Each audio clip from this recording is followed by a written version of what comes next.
Your room? Oh, this is perfect for you. A cramped storage room. Just what a poor person deserves.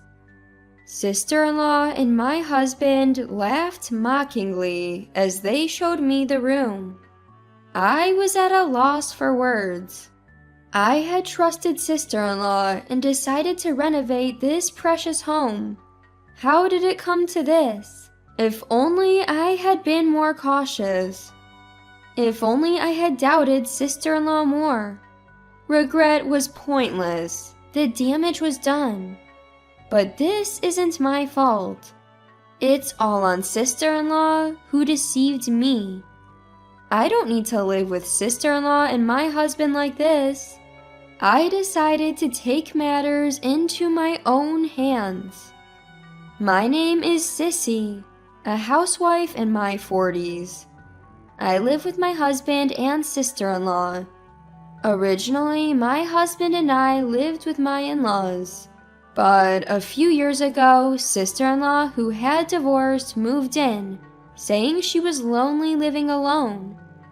Eventually, my parents-in-law's health deteriorated and I couldn't manage their care alone.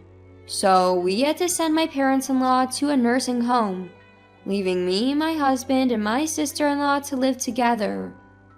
When my parents-in-law moved to the nursing home, I had a big fight with sister-in-law. This house is mine, inherited from my father to live with my parents-in-law. Now that my parents-in-law are gone, I wanted sister-in-law to leave. But my husband and sister-in-law strongly opposed. You can't kick her out now. We've lived together for so long. They argued and I couldn't refute them.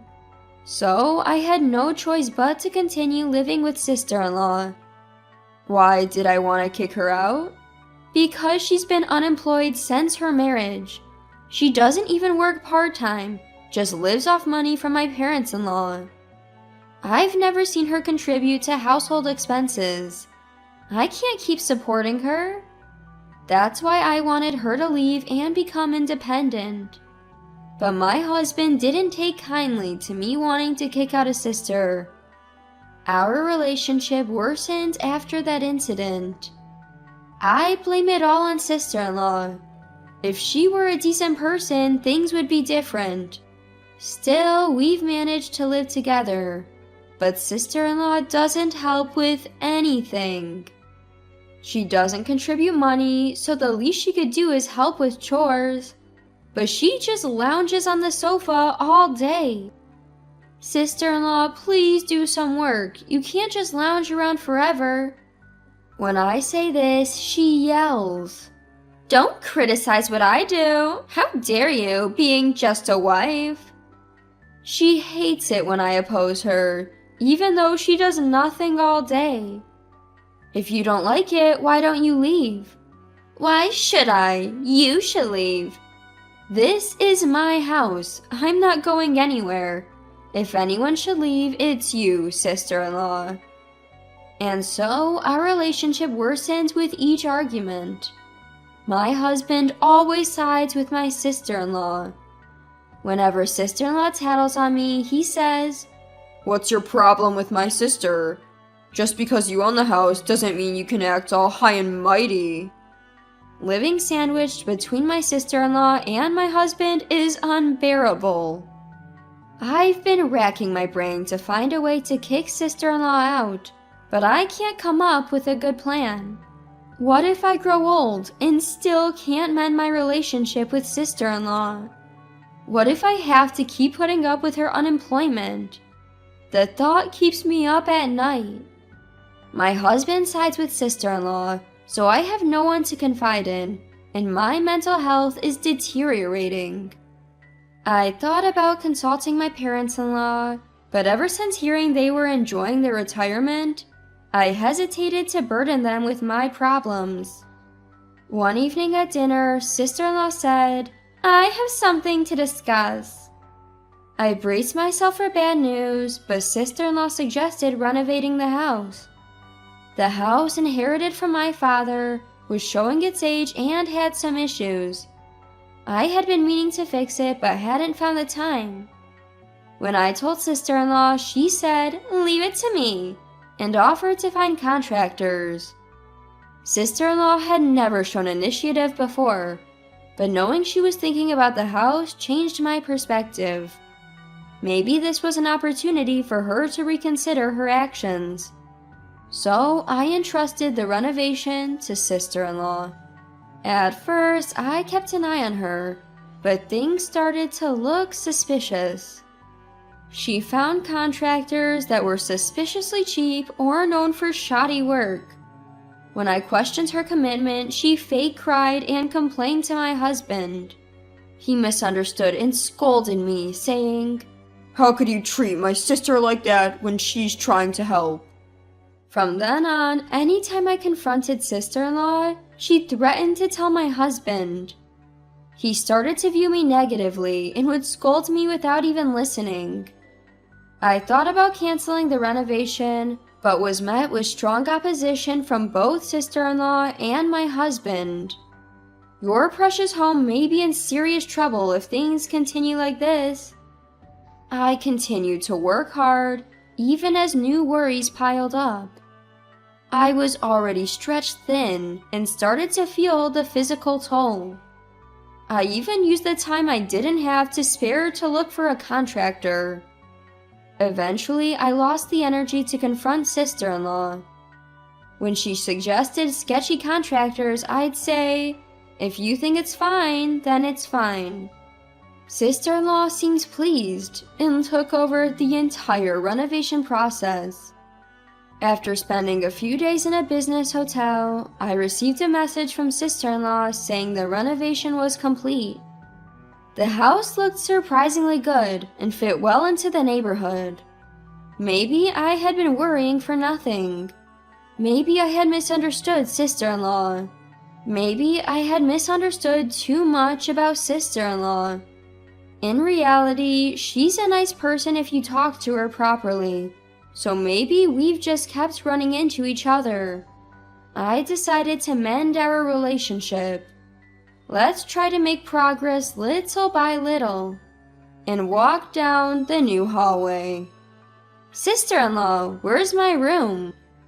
I was tired from the hotel stay and wanted to rest. Sister-in-law stopped in front of a storage room. "Your room? Ah, this is perfect for you. A cramped storage room. Just what a poor person deserves." Saying that, sister-in-law opens the door. She opened the door to reveal a small, dim room. I saw my husband laughing out of the corner of my eye. He must have known this would happen. "You think I'd let a wife like you have a decent room? You're such an idiot." Sister-in-law laughed. My husband joined in. I was at a loss for words. Why did I ever agree to the renovation? If I had been more cautious, if I had doubted sister-in-law more, this wouldn't have happened. I regretted letting them have their way with the house my father gave me, and resentment towards sister-in-law and my husband surged within me.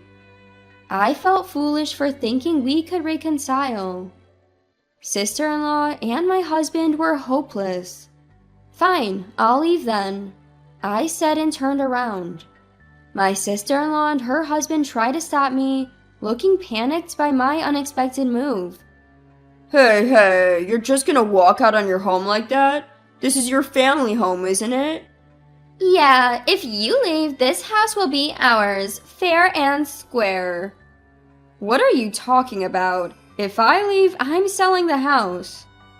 Hearing this, both of them gasped in disbelief. Unbelievable. They didn't even understand something so basic. This house was bought by my father and passed down to me. I'm the legal owner. It's my call whether to sell the house or not. I have no reason to own a house I'm not living in, so selling it is the obvious choice. "You can't just do whatever you want. What about our lives?" My sister-in-law retorts, her face turning red. Neither she nor my husband have any say in my decision. I don't need your permission. It's late now, so I'll contact a real estate agent tomorrow. I head for the door again. They shout, "Wait!" but I ignore them. Later, I move to a weekly apartment and start planning my next steps. My phone keeps ringing from my sister-in-law and her husband, so I block their calls. Idiots who don't even understand their own situation. How did they think they could live in that house? Did they imagine my parents-in-law bought it for them? My parents-in-laws aren't wealthy. Even if they passed away, they'd leave only a small inheritance. Despite this, my foolish sister-in-law and husband seem to be under some delusion.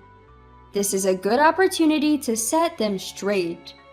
I'll teach them who's making their lifestyle possible. Determined, I move on to my next steps. The next day, I go to a real estate agency to get the house appraised. But they're fully booked, so it'll be a while before anything happens. I decide to go back home to update my sister-in-law and husband. When I get there, the house is a mess. Trash is scattered everywhere, from the entrance to the hallway. Among the trash are clothes and daily necessities. The living room door won't even open, because it's blocked by a mountain of garbage. Just yesterday, the renovation was completed, and now it's a mess. I force open the door and step into the trash-filled living room. I see my sister-in-law slumped on the sofa. "Sister-in-law, what are you doing?" She jumps at the sound of my voice. When she realizes it's me, she clings to me as if I'm her savior. "I'm really sorry about yesterday. We didn't appreciate all you've done and said terrible things, but we didn't mean it. We were just jealous because you're so perfect. We always appreciated you and believed you'd come back. Let's work together from now on." Her words are too convenient to be true. I can only look at her with disdain. "We can't do anything without you. Look how dirty the house got in just one night," she says, looking around disgustedly. When we lived together, I did all the housework. Neither of them ever helped, especially with cleaning. If I didn't clean, they'd just leave the rooms messy. But I had never felt this disgusted before. If two people are this good at trashing a house, it's no wonder I felt so drained from housework. I sigh at my sister-in-law's attitude and their inability to clean, and she timidly says, "Sissy?" Ignoring her, I say, "We'll talk when my brother gets home," and start cleaning the house for the last time. A few hours later, my husband returns from work. By then, the house is mostly clean, and both of them applaud, saying, "Impressive." I can only shake my head at their incompetence, but at least there's a place to sit now. I motion for them to sit. Then I slam a paper on the table. Their faces turn pale when they see it's a divorce application. Wait, Sissy, this is a joke, right? You're not planning to abandon us? Yeah, how will we survive without you? Both my sister-in-law and husband cling to me. Ridiculous, after treating me so poorly just yesterday. I'm sorry, but I don't have time to maintain a house or do chores for people like you. Don't say that. We've been getting by together, haven't we? We managed until now, but I've reached my limit. I'm done with both of you. Let's end this. I urge them to sign, but my husband refuses. My sister-in-law also tries her best to stop him, saying, "Don't sign it."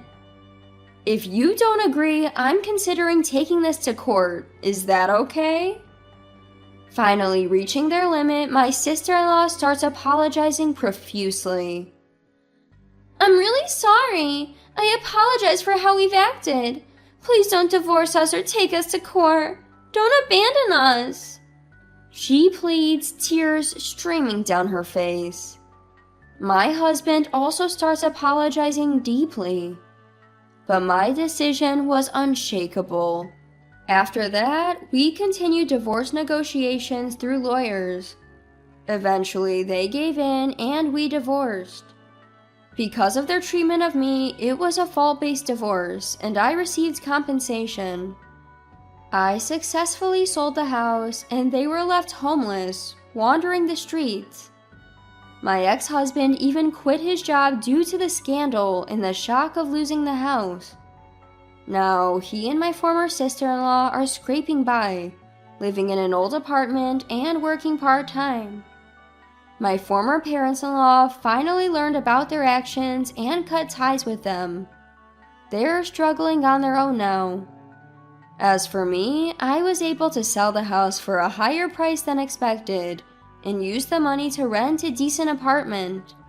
Now I'm enjoying a comfortable life, working from home.